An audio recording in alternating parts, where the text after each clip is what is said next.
I'm Charles, I'm 32 years old, and my entire family came to my home, not for a visit, but to demand I sign away my life's work to save my golden boy brother from ruin.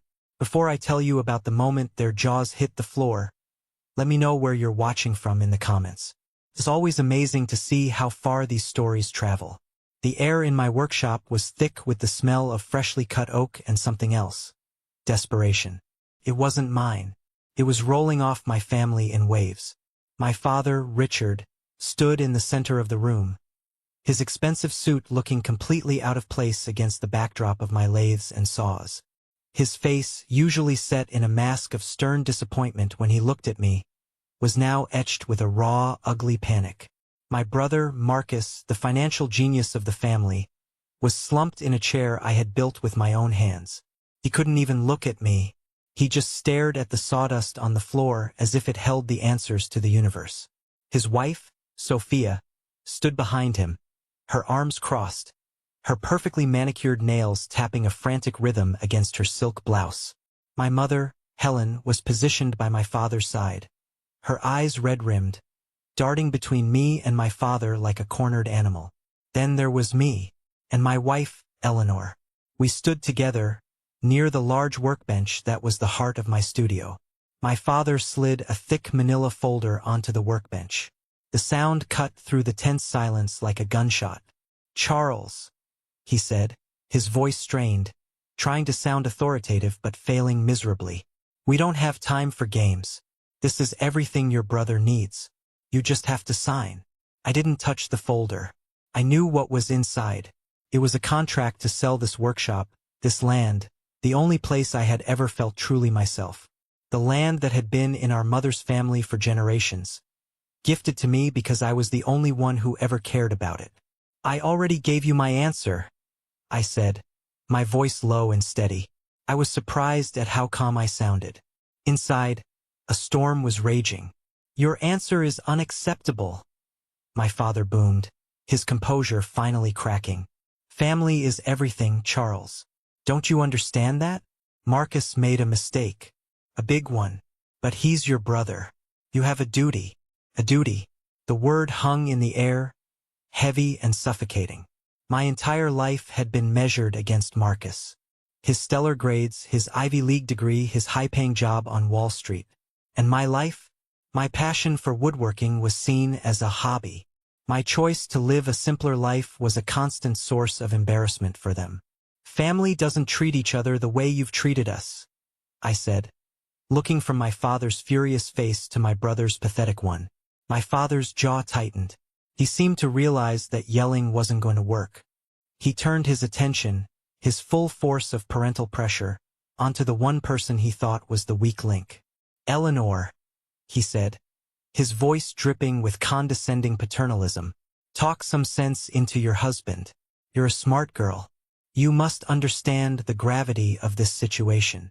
Eleanor, who had been silent this whole time, took a single step forward. She was calm, her hands clasped loosely in front of her. She looked my father directly in the eye. A small, almost imperceptible smile touched her lips as she spoke, her voice clear and cutting.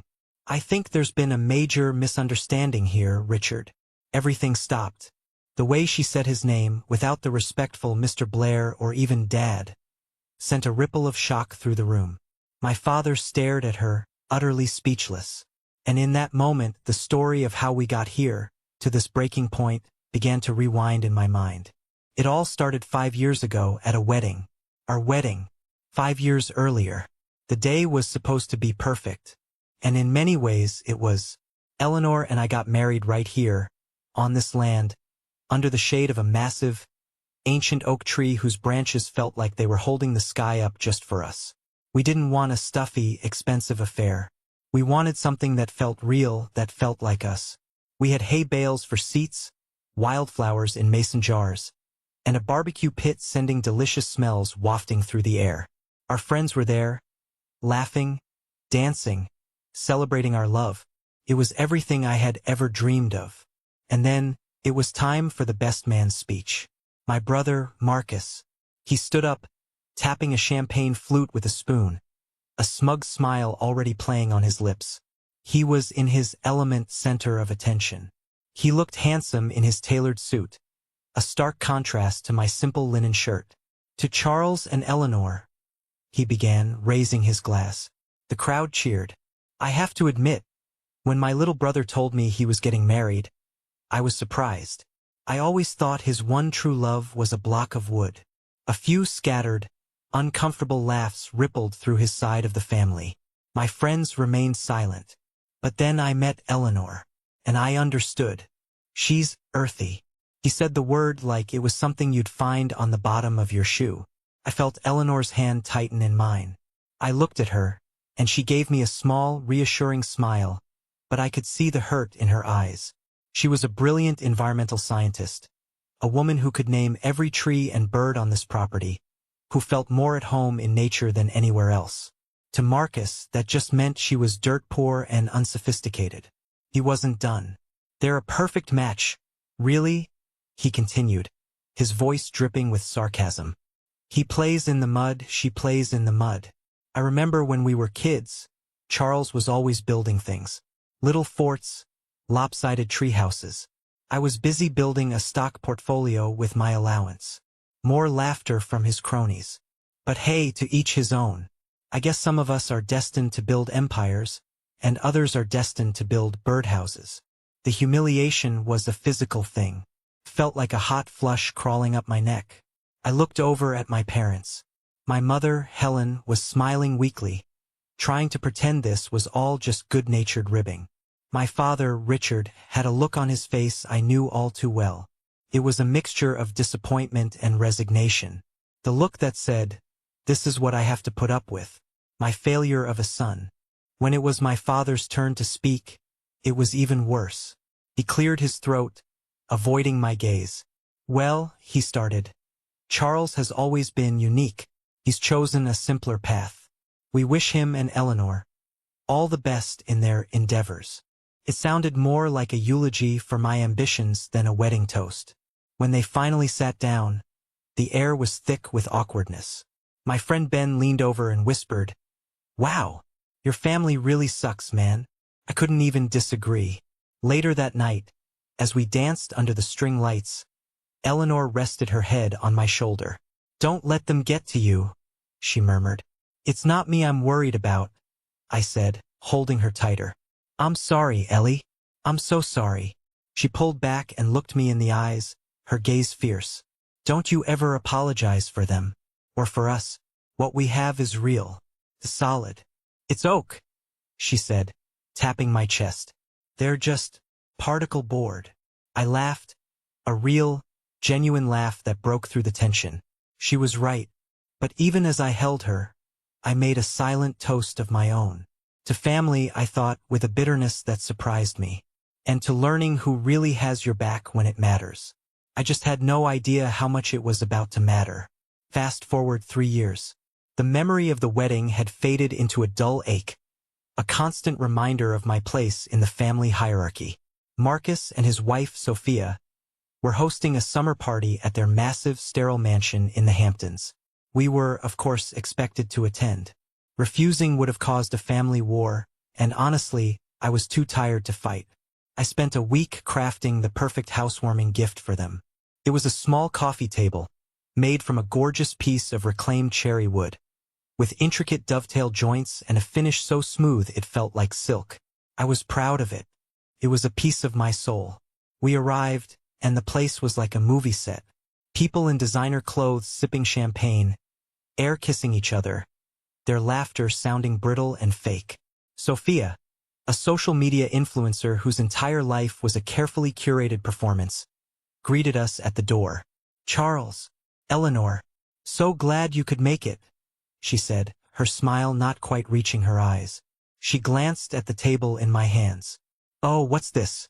How rustic."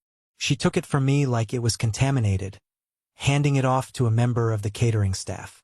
"Just put this somewhere in the back, maybe the patio," she instructed, before turning her attention to a wealthier-looking couple behind us. I saw where the caterer put it, tucked away in a corner of the sprawling patio, next to a trash can. The entire evening was a masterclass in condescension. Marcus paraded me around to his finance buddies like a court jester. "This is my little brother, Charles," he'd say with a theatrical sigh. "He's the artist in the family. Works with his hands." Can you imagine? One of his friends, a guy with a slicked-back ponytail, actually patted me on the shoulder. "Good for you, man. Someone's got to do the real work, right?" He said it with a smirk that made me want to punch him. Eleanor, bless her heart, tried her best. She attempted to make conversation, but her stories about a new soil regeneration project she was working on were met with blank stares and polite, dismissive nods. They didn't care about the earth. They only cared about what could be extracted from it for profit. The low point came when we were all gathered in the living room. Marcus was holding court, bragging about a recent investment that had netted him a huge return. "It's all about foresight," he declared, puffing out his chest. "You have to know which companies are dinosaurs, ready to fail, and which are the future." He then turned his gaze directly on me. "Speaking of dinosaurs, how's the whittling business, little brother? Still playing in the dirt?" The room went quiet. All eyes were on me. My face burned. For a second, I had nothing. My old fear, the one that whispered I was a failure, that my father was right, that Marcus was right, screamed in my ears. But then Eleanor's voice cut through the silence, cool and clear. "At least we sleep well at night, Marcus," she said, taking a calm sip of her water. "Without worrying about whose retirement fund we just gambled away." You could have heard a pin drop. Marcus's face went from smug to thunderous in a split second. Sophia gasped dramatically. My mother shot Eleanor a look that could curdle milk. It was the first time anyone had ever pushed back.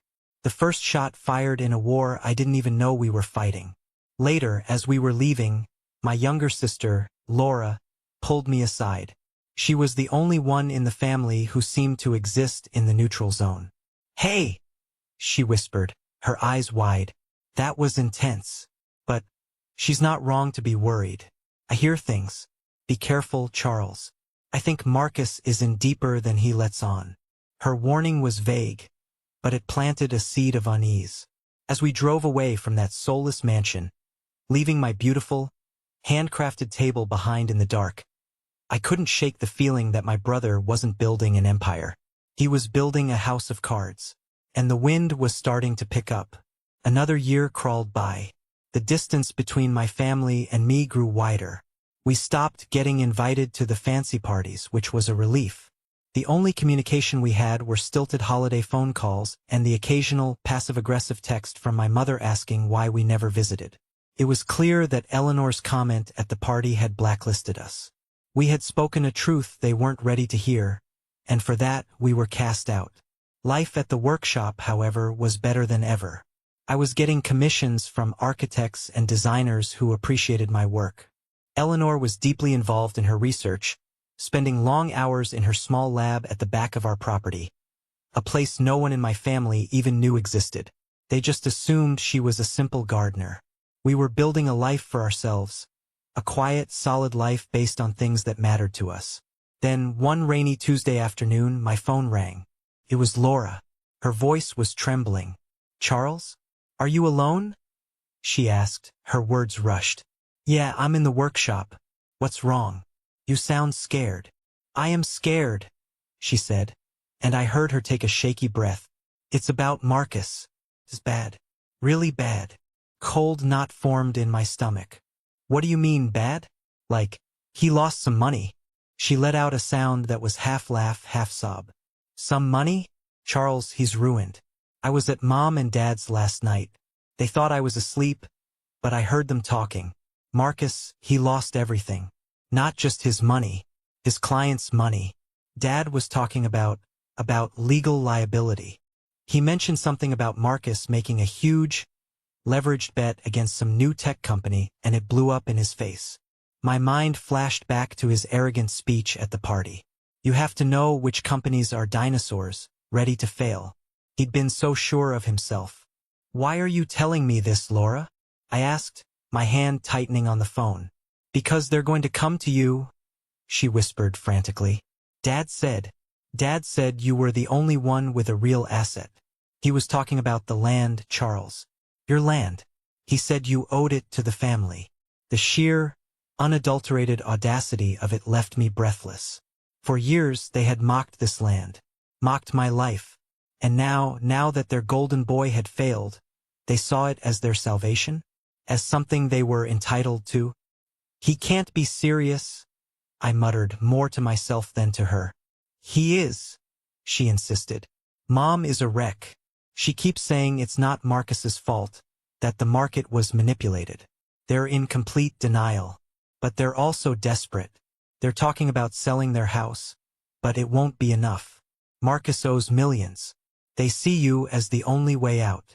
Suddenly, I heard a voice in the background of her call. It was my mother. Laura? Who are you talking to? I have to go, Laura stammered, and the line went dead. I stood there in the silence of my workshop, the sound of the rain drumming on the tin roof. The seed of unease Laura had planted a year ago had just sprouted into a monstrous, thorny vine, and it was wrapping itself around my throat. They were coming. After years of neglect and ridicule, they were coming to demand that I sacrifice my world to save theirs. And I had no idea that the truth of the situation was 100 times more complicated, and 1,000 times more satisfying than I could ever have imagined. That little tech company he bet against? At that moment, I still had no idea what it was. But I was about to find out. The summons came 2 days later. A call from my mother, her voice artificially bright. Charles, darling, we're having a family meeting on Sunday. Brunch. It's very important that you and Eleanor are both here. It wasn't a request. It was a royal decree. We knew what it was about. We spent the next few days in a state of quiet dread. We don't have to go, Eleanor said one evening, looking at my tense face. Yes, we do, I replied, shaking my head. If I don't face them now, they'll just show up here. I need to do this on their territory, then make it clear that it's the last time. Sunday arrived, gray and overcast, matching my mood. My parents' house, the house I grew up in, felt alien and hostile. The air inside was thick with a tension so profound it was almost a physical presence. Marcus and Sophia were already there, looking like they had aged 10 years in a few weeks. My father was pacing in front of the fireplace, my mother wringing her hands on the sofa. There was no brunch. As soon as we sat down, my father launched his attack. He didn't build up to it. He just dropped the bomb. Marcus is facing financial ruin, he announced, as if this was news to me. Through a series of unfortunate, unforeseen market events, he has found himself in a precarious position. Unforeseen. Couldn't help but scoff. Or just incredibly stupid? My father's eyes flashed with anger. This is not the time for your childish resentment, Charles. This is a family crisis. A number of Marcus's clients, good friends of mine, I might add, have lost their entire retirement savings. There is the very real threat of lawsuits. A lawyer is already involved. Marcus could lose his license. He could even face prison. My mother started to cry softly into a tissue. My son, a criminal, she sobbed. How could this happen? Sophia, for her part, was a statue of silent fury, glaring at Marcus as if she wished he would spontaneously combust. The potential for a very public, very messy divorce was practically radiating off of her. Then my father turned to me, his gaze pinning me to my chair. There is, however, a solution, he said, his voice dropping to a conspiratorial tone. An elegant one. The land your grandmother left you has been appraised. In this market, it's worth a small fortune. Enough to cover Marcus's losses and make his clients whole again. I stared at him, my blood running cold. He said it so easily, so casually, as if he were asking me to pass the salt. As if my home, my business, my entire life was just a line item on his personal balance sheet, ready to be liquidated. No, I said. The word was quiet, but it echoed in the silent room. What did you say? My father asked, disbelief coloring his features.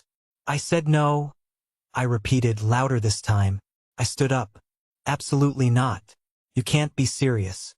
You spend my entire life making me feel worthless because I chose this path, And now you want to burn it all down to fix his mess? The empire builder? I gestured towards Marcus, who flinched. This is not about your feelings, my father roared, his face turning a blotchy red. This is about the family name. This is about your brother's future. Think of his children, their college fund. He should have thought of that before he gambled with other people's money. I shot back, my own anger finally boiling over. This is his mess. He can clean it up. My mother stood up then, her eyes pleading. Charles, please. He's your brother. We're your family. We're begging you. It's just a piece of dirt with a shed on it. What you do is a hobby. This is his life, his actual salary, his career. A hobby. After all these years, that's all it was to them. All my hard work, my artistry, my sweat and sacrifice, a hobby. A switch flipped inside me. The part of me that had always craved their approval, that had always felt the sting of their disappointment, simply died. I have nothing more to say, I said, my voice dangerously calm. We're leaving. I turned to Eleanor. Let's go. As we walked to the door, my father's voice, shaking with rage, followed us. You have until the end of the week to come to your senses. Don't you dare turn your back on this family, Charles. Don't you dare. I didn't look back. I just closed the door behind me, shutting them, and all their toxic expectations, out. The drive home was silent. The inside of our small truck was a bubble of quiet in a world that had just exploded. I gripped the steering wheel so tightly my knuckles were white. My mind was a chaotic swirl of anger, hurt, and a strange, liberating sense of clarity. Eleanor didn't press me to talk. She just rested her hand on my knee. A simple, grounding gesture that said everything I needed to hear. I'm here. I'm with you. We're in this together. When we finally pulled up to our house, I killed the engine but didn't move to get out. I just sat there, staring at my workshop through the windshield. It wasn't just a building. It was a sanctuary. It was the physical manifestation of my life's choices. Every beam, every tool hanging on the wall, every scar in the wooden floorboards told a story of who I was. And they wanted to bulldoze it. For him. They really don't see me, do they? I said, my voice raspy. After all this time, they look at me and they see nothing of value. They don't see you because they've never tried to look, Eleanor said softly. They see you as a reflection of themselves. And because you're not a mirror image of what they value, money, status, power, they think you're flawed. But that's their blindness, Charles. Not your flaw. She was right. I knew she was right. But hearing the truth and feeling it in your bones are two different things. A lifetime of conditioning is hard to shake. A part of me, a small, wounded child inside, still flinched at my father's anger, still felt the sting of my mother's disappointment. What do we do now? I asked, finally turning to look at her. Her eyes were clear and resolute. You already know what you have to do. The question is, what are you afraid of? I thought about it for a long moment. I'm afraid, I admitted, the words tasting like ash, that if I cut them off, if I say no for good, I'll be completely alone. That they'll finally have proof that I'm the selfish, worthless son they always thought I was. Eleanor reached out and cupped my face in her hands, her touch gentle but firm. You will never be alone. You have me. You have Ben. You have a life you built with your own two hands. And you are not selfish for protecting it. You are not selfish for refusing to be set on fire to keep them warm. They made their choices, Charles. Marcus made his. Now you have to make yours.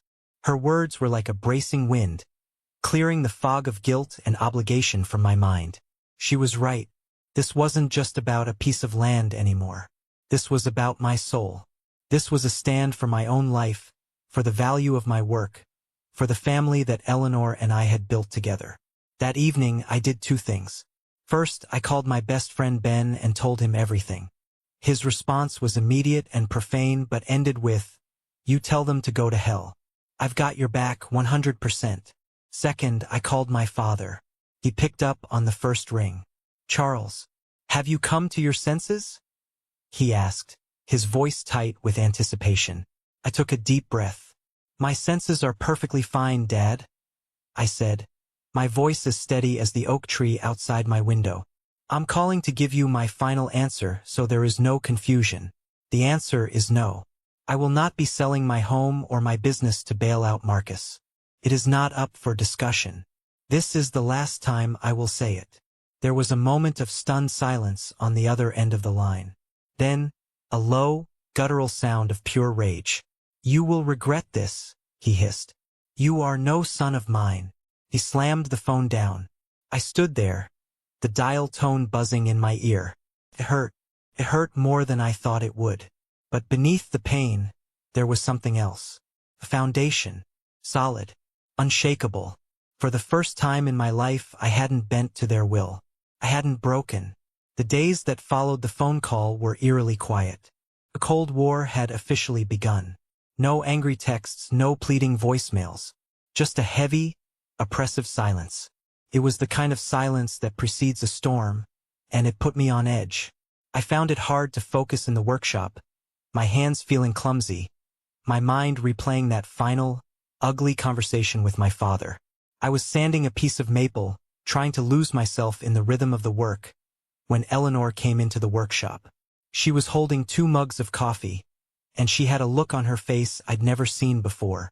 It was a mix of determination and something else, something I couldn't quite read. I think it's time you knew the whole story, she said, handing me a mug.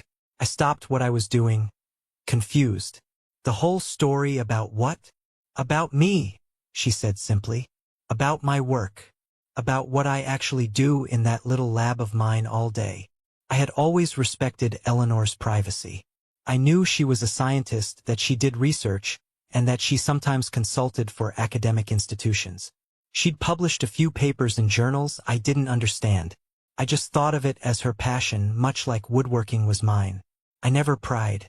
She led me over to the workbench and pulled out her laptop. You know my field is material science, with a focus on sustainable polymers, right? I nodded. Well, for the past 6 years, I've been working on something. A new way to treat wood. Not just a surface finish, but a cellular level infusion. It makes any type of wood incredibly strong, fire-resistant, and weatherproof, all while being completely non-toxic and biodegradable. She showed me charts, graphs, 3D models. It was way over my head, but I could grasp the essence of it. It was revolutionary. Okay, I said slowly. That's amazing, Ellie. But why are you telling me this now? She took a deep breath. Because it's not just research anymore, Charles. 2 years ago, I secured some seed funding from a venture capital firm that specializes in green technology. I founded a company. It's called Timberforge Innovations. The name sounded vaguely familiar. I was sure I'd seen it mentioned in a design magazine somewhere. The company has been operating in stealth mode, she continued, which is why I've been so quiet about it. We've been perfecting the formula and filing patents. We now have 17 patents, both domestic and international. Our latest valuation from 6 months ago was $50 million. I just stared at her, the coffee mug frozen halfway to my lips. $50 million. My brilliant, humble, down-to-earth wife was the founder of a $50 million company. My mind was reeling. But why didn't you tell me? The question came out as a whisper. It wasn't accusatory, just filled with genuine, head-spinning shock. Because I didn't want this, she said, gesturing vaguely towards the world outside our peaceful bubble. I didn't want money to change us. I didn't want your family to suddenly see you differently because of my success. I wanted what we have to be about us. About the life we built, not the money we have. I wanted your success with your art to be your own, not overshadowed by this. But now they've pushed us. They've crossed a line. She looked at me, her eyes searching mine. They're about to make the biggest mistake of their lives, Charles. They think they're coming for a simple woodworker. They have no idea they're picking a fight with Timberforge. And they have no idea who actually owns this land. Eleanor's revelation changed everything. It was like someone had flipped a switch, illuminating the dark, confusing room I'd been stumbling around in. The fear and guilt that had been gnawing at me were replaced by a surge of adrenaline and a sense of righteous, protective anger. They weren't just coming for me anymore. They were coming for her life's work, and they didn't even know it. The oppressive silence from my family ended a few days later. It was broken by an official-looking letter that arrived by courier. It was from a law firm I'd never heard of, a fancy one with an address in the city. It was, in essence, a formal demand. It stated that, given the dire family circumstances and my moral and familial obligation, I was expected to cooperate in the sale of the property located at my address. It gave me a deadline, 1 week. After that, it hinted, they would be forced to explore all legal avenues to compel a resolution. Compel a resolution? I read the line out loud to Eleanor, my voice dripping with disbelief. They're threatening to sue me? To force me to sell my home? Eleanor read the letter over my shoulder, her expression unreadable. It's a scare tactic, she said calmly. Their lawyer knows they don't have a legal leg to stand on, but they're betting that you don't know that. They're betting they can bully you into submission. It's not going to work, I said, a new hardness in my voice. I know, she replied, which is why we need our own lawyer. The next day we met with a man named Leonard Miller. He wasn't a slick city lawyer. He was a small-town guy with a sharp mind and a no-nonsense attitude, recommended by one of my clients. We sat in his modest office, the smell of old books and brewing coffee in the air, and laid out the entire story, from the wedding speech to the threatening letter. We also told him about Timberforge Innovations. As we spoke, Miller listened intently, occasionally jotting down a note. When we got to the part about Eleanor's company, a slow smile spread across his face. He leaned back in his chair, tapping a pen against his desk. So let me get this straight, he said, a twinkle in his eye. They think this is just a piece of family land that you, the humble carpenter, are selfishly hoarding. That about sums it up, I said. And in reality, he continued, the land is not, in fact, owned by you personally, but was legally transferred 2 years ago as a capital asset to a multimillion-dollar corporation of which your wife is the founder and majority shareholder? Correct, Eleanor confirmed. Miller let out a low whistle. He looked from me to Eleanor and back again. This, he said, the smile growing wider, is going to be fun.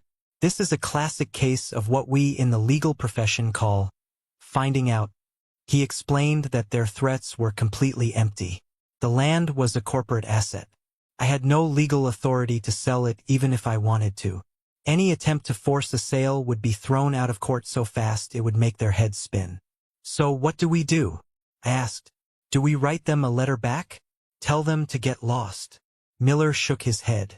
No, we do nothing. We let them make the next move. They've given you a deadline. I suspect that when that deadline passes, they won't file a lawsuit. They'll escalate in a more personal way. They'll show up. And when they do, I want you to call me. I'd like to be there to witness the resolution. Leaving his office, I felt a weight lift from my shoulders. The dread was gone. In its place was a cold, hard certainty. The storm was coming, but for the first time, I felt like I was the one holding the lightning. The week passed in a blur. I worked in the workshop with a focus I hadn't felt in months. Every piece of wood I shaped, every joint I cut, felt like an act of defiance. Eleanor was on the phone constantly, speaking in a coded language of chemical compounds and market projections. We were a team, preparing our fortress for the inevitable siege. The deadline came and went on a Friday. Nothing happened.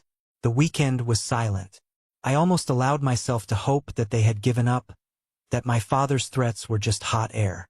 But on Monday morning, as I was calibrating my table saw, I saw them.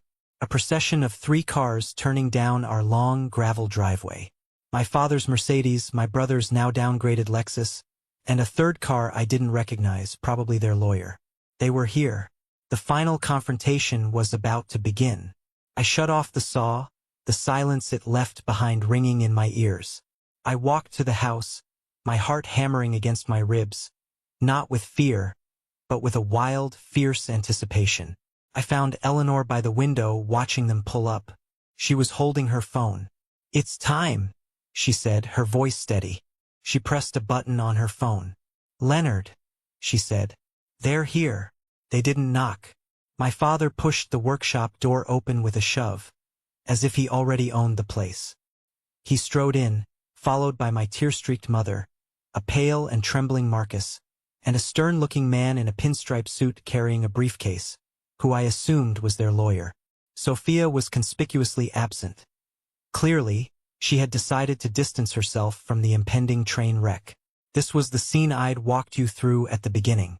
The air crackling with tension, the smell of sawdust and desperation. My father, Richard, standing there with the folder, demanding my signature, demanding I sacrifice my life for their mistakes. He slid the folder onto the workbench. "We're done talking, Charles. Sign the papers." Their lawyer stepped forward, clearing his throat. "Mr. Blair," he began, addressing me with professional coldness. "We have here a purchase and sale agreement. A very generous offer has been made by a developer who is eager to acquire this parcel. The funds will be transferred directly to an escrow account to handle your brother's financial obligations. It's a clean solution to a messy problem." "It's not a solution, it's theft," I said, not taking my eyes off my father. "And I already told you." "No." My father's face contorted with rage. "You selfish little fool. After everything we've done for you." "Everything you've done for me?" I cut him off, my voice rising. "You mean belittle me? Undermine me? Make me feel like a failure my entire life? What you've done is show me exactly what kind of man I never want to be." This is when he turned on Eleanor. "Eleanor, talk some sense into your husband." And this is when she stepped forward, calm and composed, and delivered the line that changed everything forever. "I think there's been a major misunderstanding here, Richard." My father was taken aback by her tone, by the use of his first name. "What are you talking about?" Eleanor walked slowly over to the workbench, placing her hands flat on the smooth wood. "This folder," she said, tapping the contract, "is completely useless. The premise of your entire plan is flawed. You see, you've made a very common mistake. You've judged a book by its cover." She looked from my father to Marcus. "You looked at us and saw a simple carpenter and his quiet wife. You assumed we were poor, powerless, and easy to intimidate." She paused, letting the words hang in the air. "You are wrong on all counts." She turned her gaze to their lawyer. "I'm sure you're a competent attorney, so you must understand the basics of property law. You can't sell what you don't own. And Charles," she said, looking at me with a soft smile before turning back to them, "does not own this land. Not anymore." A confused silence fell over the room. Their lawyer frowned. "What is this nonsense?" "The deed is in his name, from an inheritance." "The deed was in his name," Eleanor corrected him smoothly. 2 years ago, as part of the initial capitalization of my company, Charles transferred this property to Timberforge Innovations, LLC as a capital asset in exchange for a minority stake. I am the founder and majority shareholder of that company. Therefore, legally, I control this land. And I can assure you, I am not selling. The color drained from my father's face. Marcus looked like he'd been punched in the gut. Their lawyer's jaw went slack. "Timberforge?" he stammered. "The materials science startup? I've read about them. They're significant." "We are," Eleanor said with a nod. "And that brings me to the second, and far more ironic part of this misunderstanding." She fixed her gaze on Marcus, and her voice became ice. "You see, Marcus, a cornerstone of your investment strategy is to bet against companies you believe will fail. Shorting the stock, I believe it's called. You look for what you perceive as weakness and try to profit from its collapse. It's the ultimate act of cynicism." Marcus started to sweat. "I don't know what you're talking about." "Oh, I think you do," Eleanor said. "My lawyers did some digging. They were very interested to learn that the single largest, most catastrophic loss in your portfolio, the one that wiped you and your clients out, was a massive, leveraged short position against an emerging green tech company you were convinced was all hype." She let the silence stretch for a beat. "You bet the farm on the failure of Timberforge Innovations. My company. You tried to profit from destroying my life's work, and in doing so, you destroyed yourself. The confession was written all over my brother's ashen face. He had, in his arrogance and blindness, become the author of his own demise. My father looked at Marcus, then at Eleanor, his mind struggling to process the sheer, poetic justice of it all. My mother just whimpered, covering her mouth with her hand. But the final act of this drama was yet to come. Just then, a sleek, Blacktown car pulled up the driveway, crunching softly on the gravel. A man in an impeccably tailored suit got out. He was older, with a commanding presence. He walked into the workshop, his eyes scanning the scene with mild curiosity before landing on Eleanor. "Dr. Stone," he said, his voice booming with authority. "Julian Croft. A pleasure to finally meet you in person." He extended a hand. Eleanor shook it warmly. "Mr. Croft, welcome to our humble headquarters." "Humble, perhaps, but the source of genius," he replied with a smile. He glanced at my stunned family, then back at Eleanor. "Is this a bad time? I'm just so eager to sign the final papers for our partnership. A $15 million deal to make Timberforge the exclusive supplier for our new line of sustainable architecture isn't something I wanted to leave to my assistants. $15 million. The number hung in the air, a final, definitive nail in the coffin of my family's arrogance. The look on their faces was something I will never forget. It wasn't just shock. It was the complete, soul-crushing obliteration of their entire worldview. Their notions of success, of power, of who held the cards. It all evaporated in an instant. The lowly carpenter and his country girl wife were not on the bottom rung of the ladder. They were the ladder. This is the moment that changed everything, when I finally took back control of my own life. Thank you for sticking with me this far. You are amazing. Please help me out by liking this video and commenting the number 1 below, just so I know you've been with me on this journey. It doesn't just help more people find this story. It lets me know that my experiences mean something to someone out there. Your support is the biggest motivation for me to continue sharing the rest of my journey. Julian Croft, blissfully unaware of the family drama he had just walked into, was all business. Eleanor, a model of professionalism, led him over to a clean table in the corner, away from the emotional wreckage of my family.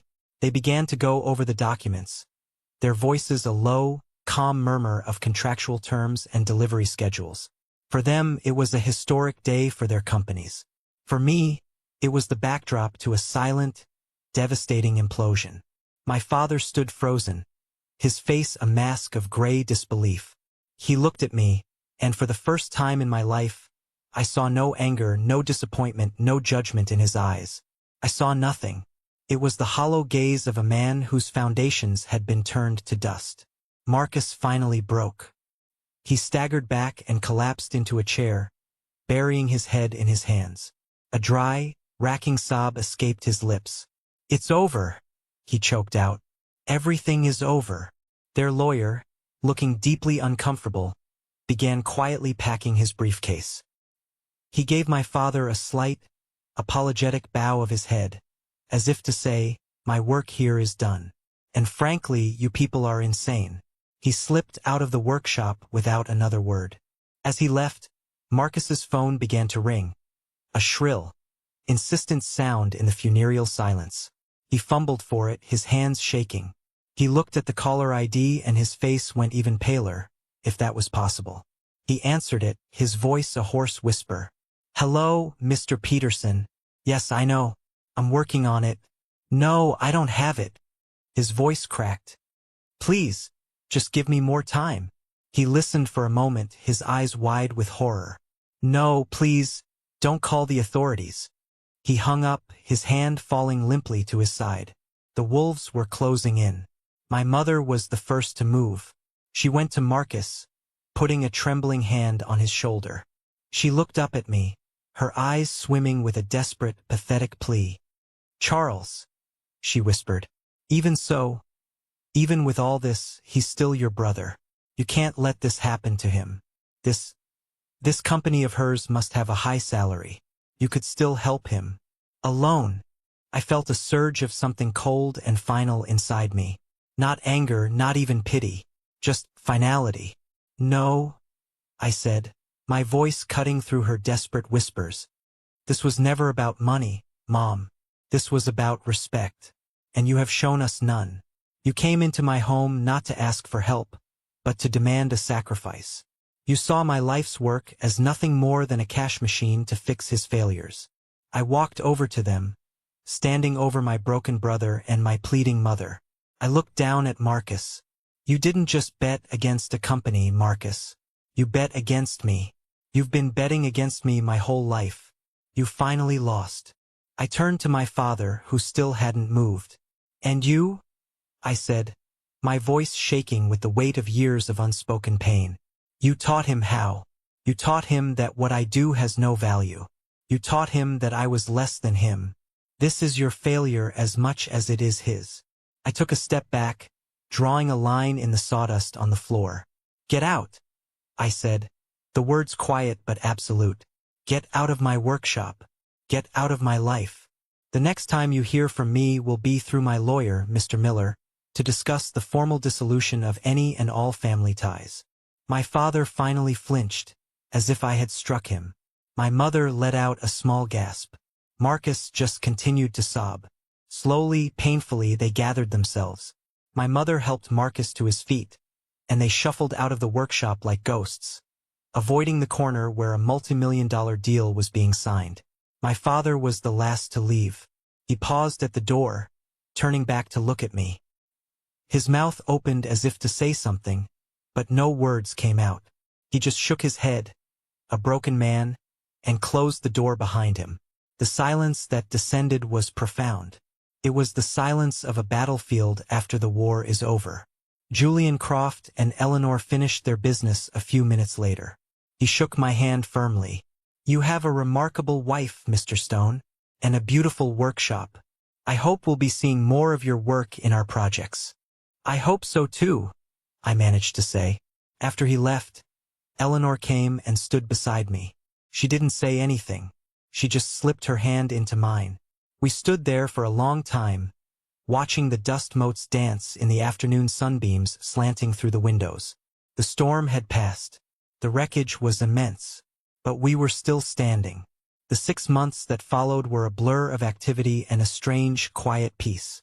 The absence of my family's drama was like the cessation of a constant, low-grade headache I didn't realize I had until it was gone. Life was calm. Timberforge Innovations exploded out of stealth mode. The partnership with Julian Croft's firm put them on the map. Articles were written. Awards were won. My brilliant wife, Dr. Eleanor Stone, was suddenly a sought-after speaker at tech and environmental conferences. My own life changed dramatically as well, but in a way that felt authentic. My workshop became the official research and development hub for Timberforge. I was now head of artisanal prototyping, a title Eleanor and I had laughed about as we made it up. But it was real. I was no longer just a carpenter. I was an artist and an innovator, working with a material that was changing an industry. Architects and designers from around the world were now commissioning me to create showcase pieces with our proprietary wood. My work was finally being seen, valued, and celebrated. We were a team in every sense of the word. Our promotion in life was one we had given ourselves. We heard snippets about my family through the grapevine. Marcus had declared bankruptcy. He was facing multiple lawsuits from his former clients and an investigation by the SEC. They had to sell their mansion in the Hamptons, and my parents had to sell my childhood home to cover his legal fees and a fraction of his debts. They were living in a small, rented condo somewhere. I felt a distant pang of sadness, not for them, but for the family we could have been. But I felt no guilt. One crisp autumn afternoon, I was sketching a new chair design when I saw a small, unfamiliar car pull up our driveway. My guard went up instantly, but then I saw who got out. It was my sister, Laura. She looked nervous, clutching her purse like a shield. I walked out to meet her. Laura, I said, my voice neutral. Charles, she replied, her eyes welling up with tears. Can we talk? I hesitated, then nodded and led her to the porch. We sat on the swing I had built, the one my mother had once called a waste of good lumber. I'm so sorry, she began, the words tumbling out in a rush. I was a coward. I knew what they were doing was wrong, but I was so scared of them. Of Dad's anger, of Mom's disappointment. I just stood by and let it happen. I'm so sorry. I looked at my little sister, really looked at her, and I didn't see an enemy. I saw someone who had been trapped in the same toxic system I had been, only she hadn't found her way out yet. I know, I said quietly. It wasn't easy. We talked for over an hour. She told me about the fallout, the screaming matches, the blame, the sheer misery of their new lives. Marcus and Sophia were in the middle of a nasty divorce. The family was completely shattered. They just don't get it, she said, wiping a tear from her cheek. They still talk about you as if you're the one who betrayed them. Mom keeps saying, after all we gave him, they're completely blind. I know, I said again. Then she looked at me, her expression pained, as if she was debating whether to share one final, ugly secret.